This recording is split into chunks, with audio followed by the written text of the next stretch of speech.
ഈ തിരൂർ ഗവൺമെൻറ് കോളേജിൽ വെച്ചിട്ട് അന്ന് ഗൾഫിൽ ജോലിയുള്ള ആളിൻ്റെ ഒരു മകൻ ഇടയ്ക്ക് ക്ലാസ്സിൽ വരും, ഇടയ്ക്ക് ക്ലാസ്സിൽ കയറത്തില്ല, അങ്ങനത്തെ ഒരു സ്വഭാവമുള്ള ആളുണ്ടായിരുന്നു. അപ്പം ഞാനിങ്ങനെ വരാത്ത പലരെയും ഇങ്ങനെ പിൻ പോയിൻ്റ് ചെയ്ത് പിടിക്കുമായിരുന്നു.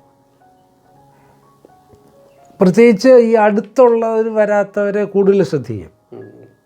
അപ്പോൾ 1-2 പേര് എന്നോട് പറഞ്ഞു, സാറേ ഇപ്പോൾ പോയാൽ അവൻ്റെ അടുത്ത പിള്ളേരുമായിട്ട് നിന്ന് കളിക്കുന്ന കാണാം.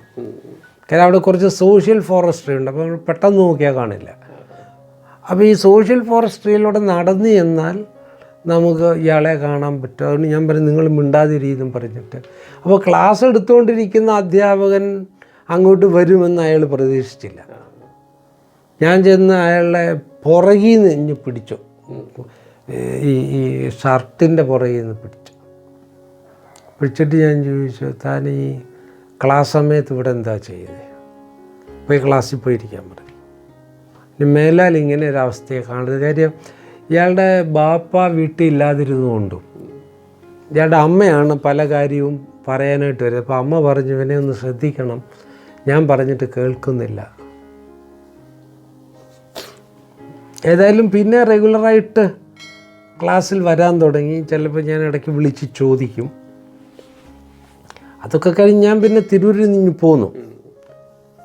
കുറേ വർഷങ്ങൾ കഴിഞ്ഞിട്ട്, കുറേ വർഷമൊന്നുമല്ല, ഒരു 2 വർഷം മുമ്പ് തിരുവനന്തപുരത്ത് ഒരു മീറ്റിംഗ് നടക്കുമ്പോൾ, അപ്പോൾ ആ മീറ്റിങ്ങിൽ നമ്മൾ കൺസൾട്ടൻ്റായിട്ട് ചെന്നതാണ്. എന്ന് പറഞ്ഞാൽ പ്ലാറ്റ്ഫോമിൽ നമുക്ക് പ്രത്യേക സ്ഥാനമൊന്നുമില്ല. ആ മീറ്റിങ്ങിൻ്റെ ഉദ്ഘാടനം അല്ലെ ചീഫ് ഗസ്റ്റായിട്ട് ഒരു വലിയ ഉദ്യോഗസ്ഥൻ വന്നിട്ടുണ്ട്. സെൻട്രൽ ഗവൺമെൻറ് ഉദ്യോഗസ്ഥനാണ്. പാസ്പോർട്ട് ഓഫീസിലെ ഹെഡ് ഓമൻ ആയിരുന്നു. ഇപ്പോഴും അദ്ദേഹം അവിടെ ഉണ്ടോ എന്ന് എനിക്ക് അറിഞ്ഞുകൂടാ.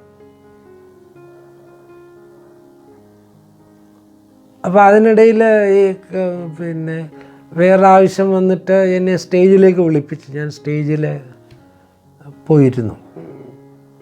ഈ ചീഫ് ഗസ്റ്റ് പറഞ്ഞിട്ടല്ല, പക്ഷെ ഞാൻ അവിടെ പോയിരുന്നപ്പോൾ ഈ ചീഫ് ഗസ്റ്റ് പുള്ളി ഒരു ഓൾ ഇന്ത്യ സർവീസുള്ള ആളാണ്. എഴുന്നേറ്റ് വന്നിട്ട് എൻ്റെ മുന്നിൽ വന്ന് കൈകൂപ്പി വന്നു. അപ്പം ഞാൻ എന്താ വെച്ചാൽ പുള്ളിയെ അവിടെ 10-500 പേര് ഓഡിറ്റോറിയത്തിൽ ഇരിപ്പുണ്ട്. അപ്പം അന്നേരം ആ സമയത്തൊരു ചീഫ് ഗസ്റ്റിനെ നമ്മൾ ആ ഒരു നിലയിൽ നിർത്തുന്നത് ശരിയല്ലല്ലോ. ഞാൻ പറഞ്ഞ് ഇപ്പോൾ ചീഫ് ഗസ്റ്റ് എന്ന നിലയിൽ ഇനാഗുറേഷൻ നടക്കേണ്ടതാണ്. You inaugurate and we will talk about later. അപ്പോൾ നേരത്തെ എന്തോ ഒരു ബന്ധമുള്ളതാണെന്ന് എനിക്ക് മനസ്സിലായി. അപ്പോൾ അവിടെ വെച്ച് പുള്ളി സംസാരിക്കുമ്പോൾ സ്റ്റുഡൻസിൻ്റെ ഒരു കരിയർ ഗൈഡൻസാണ്. സംസാരിക്കുമ്പോൾ ഞാൻ ഈ തിരൂരിലെ കാര്യമൊക്കെ മറന്നുപോയി.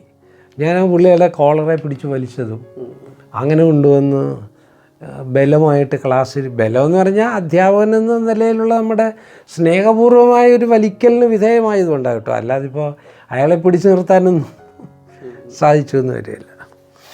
അന്ന് മുതൽ പഠനത്തിൽ സീരിയസ് ആയതും അവസാനം പുള്ളിക്ക്, അതായത് ഞാൻ പറഞ്ഞ പിന്നീട് ഒരു ബന്ധവും പിന്നെ എക്കണോമിക്സിനെ കുറിച്ച് ചോദിക്കാൻ ഒരിക്കലും പുള്ളി എന്നെ കോണ്ടാക്ട് ചെയ്തിട്ടില്ല. പക്ഷേ പ്രീ ഡിഗ്രിക്ക് ആ കുറച്ച് നാൾ പുള്ളിയെ എക്കണോമിക്സ് പഠിപ്പിക്കാനും അതിന് ആ ഒരു ബേസിൽ നിന്നും പുള്ളി പഠിച്ച് ഇന്ത്യൻ ഇക്കണോമിക് സർവീസിൽ കയറി. അപ്പോൾ ഞാൻ മുമ്പ്, അപ്പോൾ എനിക്ക് പ്രഭാകരൻ സാറിനെ ഞാൻ ഓർത്ത പോലെ പുള്ളിയിൽ ആ ഒരു ഇൻസ്പിറേഷൻ അല്ലെ ആ ഒരു സീരിയസ് ലൈഫിലേക്ക് വരുന്നതിന് നിമിത്തമായി എന്ന് പുള്ളി പറഞ്ഞതുകൊണ്ടാണ് ഞാൻ ഓർത്തത് കേട്ടോ. ഇല്ലായിരുന്നെങ്കിൽ ഇപ്പോൾ ഈ സംഭവം ഞാൻ പറയില്ലായിരുന്നു. അയാൾ 2 വർഷം കൂടെ പാസ്പോർട്ട് ഓഫീസിൻ്റെ ഹെഡായിരുന്നു തിരുവനന്തപുരത്ത്.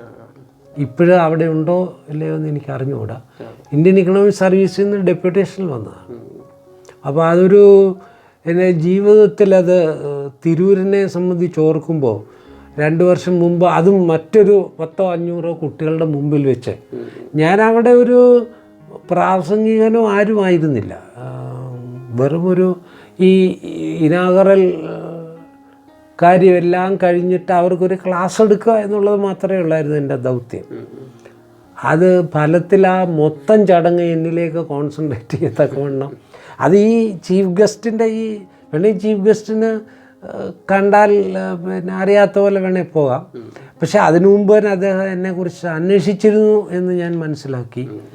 ഫോൺ നമ്പരൊക്കെ അത് കൊടുത്തയച്ച് ഞാൻ വിളിക്കുകയൊക്കെ ചെയ്തിരുന്നു. പക്ഷേ ഈ ആൾ സ്വയം പറയുന്നില്ലെങ്കിൽ എനിക്ക് കണ്ടാൽ അറിയത്തില്ല. കാര്യം അന്നത്തെ രൂപവും അന്ന് വളരെ ലീനായ ഒരു ശരീരമായിരുന്നു. ഇപ്പോൾ ഒരു ഇച്ചിരി അത്യാവശ്യം വ്യായാമമൊക്കെ ചെയ്ത ഒരു ശരീരത്തിൻ്റെ അങ്ങനെ ഒരു വലിയ അനുഭവം ഉണ്ടായിട്ടുണ്ട്. എന്നാൽ പി ജിക്ക് പഠിച്ച പലരെയും അങ്ങനെ ആക്കാൻ ശ്രമിച്ചത് ആയിട്ട് ഉണ്ടായിരുന്നില്ല. സാധാരണഗതിയിൽ പ്രീ ഡിഗ്രി അങ്ങനെ ചെയ്യുമ്പോൾ ഒരാൾ അങ്ങനെ ആയിത്തീരണമെന്നില്ല. പക്ഷേ ഒരു സത്യത്തിലൊരു എന്നെ സംബന്ധിച്ചോളം അദ്ദേഹം ഒരു ഏകലവ്യൻ പോലെയാണ്. കാര്യം ഞാൻ അതിൻ്റെ മുഖ്യമായ കാര്യങ്ങളൊന്നും പറഞ്ഞു കൊടുത്തില്ലല്ലോ, ഒരു ബേസിലത് പറഞ്ഞു കൊടുത്തു. പക്ഷേ അങ്ങനെ ഒരു താല്പര്യം ഉണ്ടാക്കുന്നതിന് കാരണമായി. പക്ഷേ അതേപോലെ തന്നെ പി ജിക്ക് പഠിച്ച വേറെ ഒരു നമ്മുടെ ഹിസ്റ്ററിയിൽ തന്നെ ഉണ്ടായിരുന്ന മേത്തർ സാറിൻ്റെ മകനുണ്ടായിരുന്നു. പുള്ളിയുടെയും പേര് മേത്തർ എന്നാണ്. അതിന് മുമ്പൊരു പേരുണ്ടായി, ഞാൻ ഓർക്കുന്നില്ല. പുള്ളി ഇങ്ങനെ IAS കിട്ടി. അത് പിന്നെ ഈ അടുത്ത കാലത്തായിരുന്നു, 2008 മറ്റോ. നമ്മളത് മഹാരാജാസിൽ നിന്ന് ഉള്ളതിൽ ഇന്ത്യൻ ഇക്കണോമിക് സർവീസ് കിട്ടിയ ഒരു സ്റ്റുഡൻ്റാണ്. അല്ല അതല്ല തിരൂർ എന്ന് വെച്ചാൽ അവിടുത്തെ 1-2 പേര് ചേർന്നൊരു പെൺകുട്ടിയെയല്ല ഒരു ആൺകുട്ടിയെ പറ്റിച്ച കേസ് അറിയാം. അതെന്താണെന്ന് ചോദിച്ചാൽ നമ്മുടെ പാവൻ രാജകുമാരൻ എന്ന് പറയുന്ന ശ്രീനിവാസൻ്റെ കൂട്ടുള്ള ഒരു ചിത്രത്തിൽ ഒരു പെൺകുട്ടി വേറൊരാളിനെ ഇഷ്ടപ്പെടുന്നു എന്നുള്ളത് വേറെ 2 സ്റ്റുഡൻസ് അയാളെ അറിയിക്കുകയാണ്. സത്യത്തിൽ അങ്ങനെ സംഭവമില്ല. അപ്പോൾ ഇവന് ഈ ഒരു പെൺകുട്ടിയോട് താല്പര്യം തോന്നുകയും അത് ഇവരോട് പറയുകയും ചെയ്തു. അതവർ നന്നായിട്ട് വിനിയോഗിച്ചു. അപ്പോൾ എന്ത് ചെയ്തെന്ന് വെച്ചാൽ പിന്നെ എല്ലാ ദിവസവും വൈകുന്നേരം അവർ തിരൂർ പോകും, പൊറോട്ട ഇറച്ചിയും കഴിച്ചിട്ട് തിരിച്ചു വന്നിട്ട് അപ്പോൾ അന്നേരം പിറ്റേ ദിവസം കൊടുക്കാനുള്ള കത്ത് ഇവരുടെ ഈ കൊടുത്തയക്കും. അവരാ കത്ത് വായിച്ച് ആസ്വദിച്ചതിന് ശേഷം അവരുടെ ഏതോ പരിചയമുള്ള ഒരു പെൺകുട്ടിയെ കൊണ്ട് അവർ പറഞ്ഞു കൊടുക്കുന്ന വാചകങ്ങൾ എഴുതിച്ചിട്ട് അവന് കൊണ്ടുവന്ന് കൊടുക്കുമായിരുന്നു. അപ്പോൾ അങ്ങനെ കുറേ മാസങ്ങൾ ഇവരുടെ പൊറോട്ട ഇറച്ചി തീറ്റി നടക്കുകയും ഈ ലെറ്റർ കൈമാറ്റം ഈ പെൺകുട്ടി അറിയാതെ സംഭവിക്കുകയും ചെയ്തു. അതാ വർഷം 3rd ടൈം ആയപ്പോഴത്തേക്ക് കുറച്ച് ആഴ്ചകളെ ഈ കുട്ടിയെ കാണാനില്ല. അപ്പോൾ സ്വാഭാവികമായിട്ട് ഇവന് വെപ്രാളം വരുമല്ലോ. അപ്പോൾ അവൻ പറഞ്ഞു എനിക്ക് ആ പെൺകുട്ടിയെ കാണാൻ പോകണം.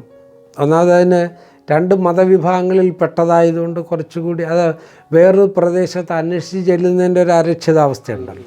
പക്ഷെ ഇവനങ്ങ് വെപ്രാളമായി. അന്നേരം അവർ ഉള്ള കാര്യം അവരോട് പറയേണ്ടി വന്നു, നീ ഇത് അന്വേഷിച്ച് അവിടെ ചെല്ലരുത്. ആ കുട്ടിക്ക് എന്തോ ആരോഗ്യ പ്രശ്നമായിരുന്നു. ഒന്നാമത് വീട്ടുകാർ അതിൽ ബുദ്ധിമുട്ടിയിരിക്കുമ്പോഴായിരിക്കും ഇയാൾ ഈ റൊമാൻറ്റിസിസവും പറഞ്ഞുകൊണ്ട് ചെന്നാൽ, പ്രത്യേകിച്ചും മറ്റൊരു മതവിഭാഗത്തിൽ പെട്ടയാൾ. അവസാനം അവരോട് പറഞ്ഞു നിന്നെ പറ്റിച്ചതാണ്, പിന്നെ ഇങ്ങനൊരു സംഭവമില്ല, സംഗതി ഇതാണ് പറഞ്ഞാൽ. പിന്നെ കുറച്ച് നാൾ പിന്നെ വിഷാദഭാവത്തിലൊക്കെ നടന്ന് പിന്നെ റിക്കവർ ചെയ്തു എന്നാണ് ഞാൻ അറിഞ്ഞത്. അപ്പോൾ ഇതിന് നേതൃത്വം കൊടുത്ത വിദ്വാനുണ്ടല്ലോ, ആ വിദ്വാൻ, അവൻ്റെ പേരെനിക്കറിയാം. കാര്യം ഞാൻ ഇപ്പോൾ അവിടുത്തെ ഒരു പബ്ലിക് ലൈഫിലെ പ്രധാനിയായതുകൊണ്ട് പറയുന്നില്ല. അതിപ്പോൾ അവിടുത്തെ പഞ്ചായത്ത് പ്രസിഡൻ്റാണ്. ഈ വാക്കാട് ഉൾക്കൊള്ളുന്ന പ്രദേശത്തെ പഞ്ചായത്ത് പ്രസിഡൻ്റാണ്. ഞാൻ പിന്നെ ഒരു പ്രാവശ്യം ഈ തിരൂർ കോളേജിൽ പോയപ്പോൾ അന്ന് വൈസ് പ്രസിഡൻ്റാണ്. അപ്പോൾ എന്നെ വിളിച്ചു അവിടെ ഉച്ചയ്ക്ക് ഊണ് തരികയും ഒരുപാട് സ്നേഹം കാണിക്കുകയൊക്കെ ചെയ്തിരുന്നു. അങ്ങനത്തെ പല. അപ്പോൾ അത് കഴിഞ്ഞ് ഞാൻ തിരൂരിൽ നിന്ന് പോകുന്നത് വിക്ടോറിയ കോളേജിലാണ്. വിക്ടോറിയ കോളേജ് എന്ന് പറഞ്ഞാൽ അക്കാഡമിക്കിനെ സംബന്ധിച്ചിടത്തോളം എനിക്ക് ഏറ്റവും കൂടുതൽ സംതൃപ്തി തന്ന ഒരു സ്ഥാപനമാണ് വിക്ടോറിയ കോളേജ്. കാര്യം എൻ്റെ അനുഭവത്തിൽ ഇത്രയും സ്റ്റുഡൻസ് അക്കാഡമിക് കാര്യങ്ങൾക്ക് മാത്രമായി. എന്നാൽ വിക്ടോറിയയും മഹാരാജനെ പോലെ സ്റ്റുഡൻറ്റ് പൊളിറ്റിക്സിൽ വളരെ സജീവമായ ഒരു ക്യാമ്പസാണ്. പക്ഷേ അതല്ലാത്ത സമയത്ത് വിക്ടോറിയയിലെ കുട്ടികളുടെ അക്കാഡമിക് ഇതും ടീച്ചേഴ്സിനോട് കാണിക്കുന്ന അഫിനിറ്റിയും വളരെ കൂടുതലാണ്. അതിന് പാലക്കാടിൻ്റെ ഒരു കൾച്ചറൽ ബാക്ക്ഗ്രൗണ്ട് അതിനൊരു കാരണമാണ്. കാര്യം ആ തരത്തിലാണ് അവിടെ കുട്ടികളെ ബ്രോട്ടപ്പ് ചെയ്യുന്നത്. അത് അക്കാഡമിക്കലി റിഫ്ലക്റ്റഡ് ആണ്, അവരുടെ ബിഹേവിയറിൽ റിഫ്ലക്റ്റഡ്. പലപ്പോഴും കുട്ടികൾ അവരുടെ ബർത്ത്ഡേയിൽ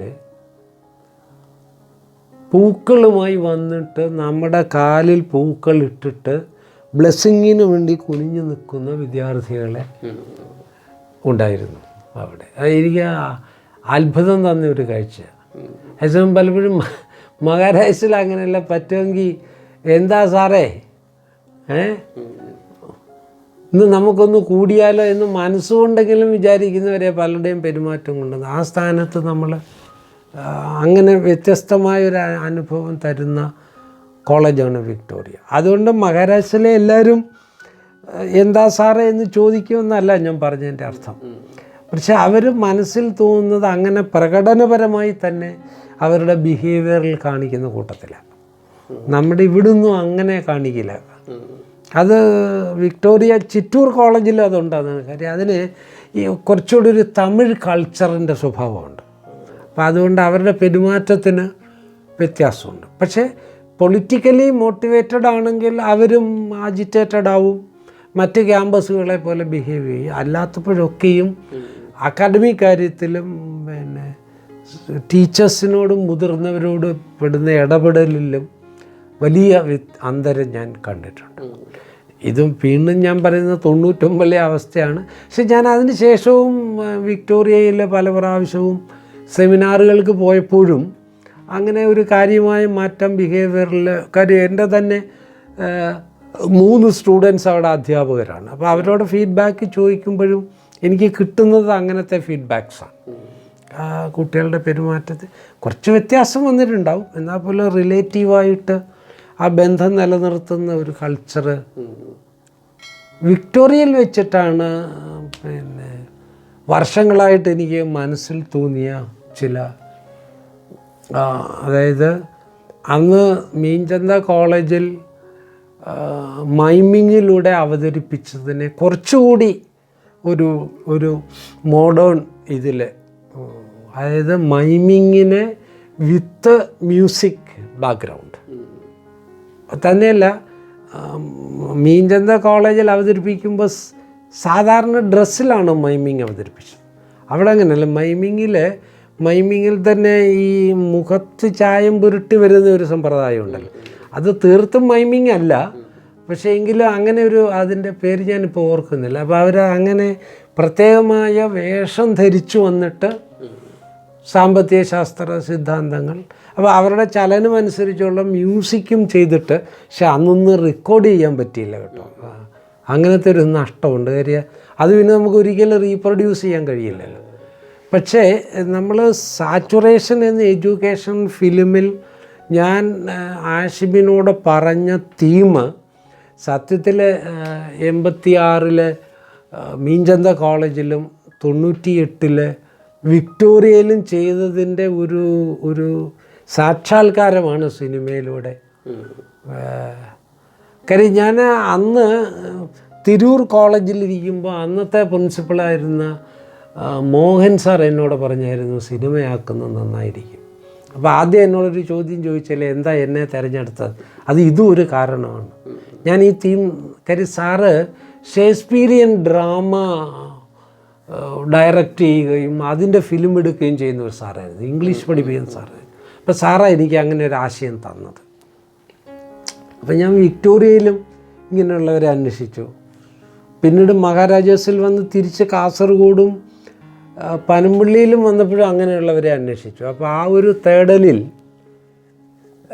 സത്യം പറഞ്ഞാൽ ആ വർഷങ്ങളുടെ തേടലിലാണ് ഞാൻ ഹാഷിമിനെ കാണുന്നത്. കണ്ടിട്ട് അതുകൊണ്ട് അത് പൂർത്തിയാക്കാൻ. അപ്പോൾ ഒരു തരത്തിൽ പറഞ്ഞാൽ ഒരു 13 വർഷം അല്ലെ ഒരു 15 വർഷത്തെ അന്വേഷണത്തിലാണ്.